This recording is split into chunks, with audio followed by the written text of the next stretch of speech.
for doing me this honor of inviting me to address a few words to you. I will be very brief.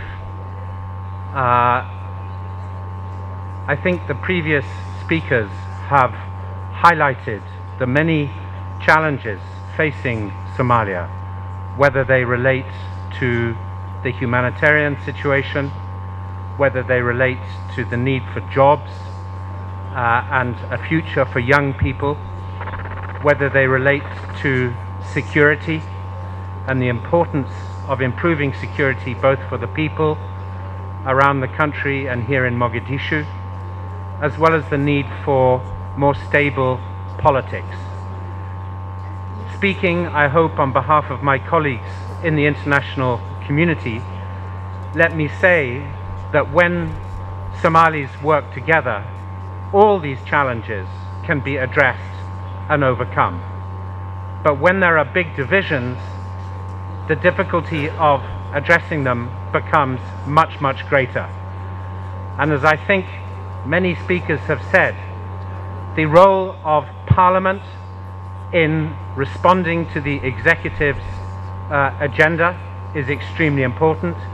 And I think the people of Somalia are turning not only to the government to provide a good agenda for the people, but they are also expecting their politicians and their parliamentarians to represent them and to help this country achieve the many ambitions that it has.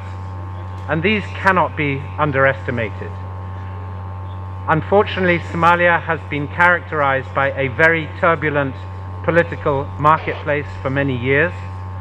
I think it is time to try and put in place some structural measures that will help stabilize those politics, including implementation of the political party law, looking at rules of procedure and impeachment, fighting corruption, and looking at the role of money in politics. These are difficult things, but they need to be done if the government is to be able to achieve its agenda and politicians play its role.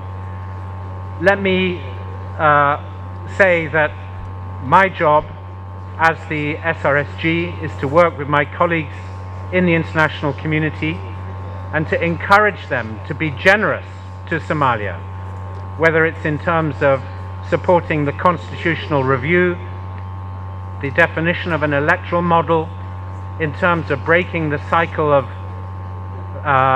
averting famine and investing in recovery and resilience, in helping Somalia achieve the pathway to debt relief, in strengthening approaches to security. But my ability to do that, and all the ability of my colleagues who are sitting there, is directly affected by the quality of political discussion in Somalia. So the greater the unity, the better it is for us in terms of mobilizing international support for what I believe is a very good governmental agenda and a very serious parliament. And I would particularly like to congratulate the speakers, the new upper house, of course, but the role in particular that the Speaker of the House of the People has played in keeping the focus on a legislative agenda and all the things that you are planning in the coming year. I commend you for that.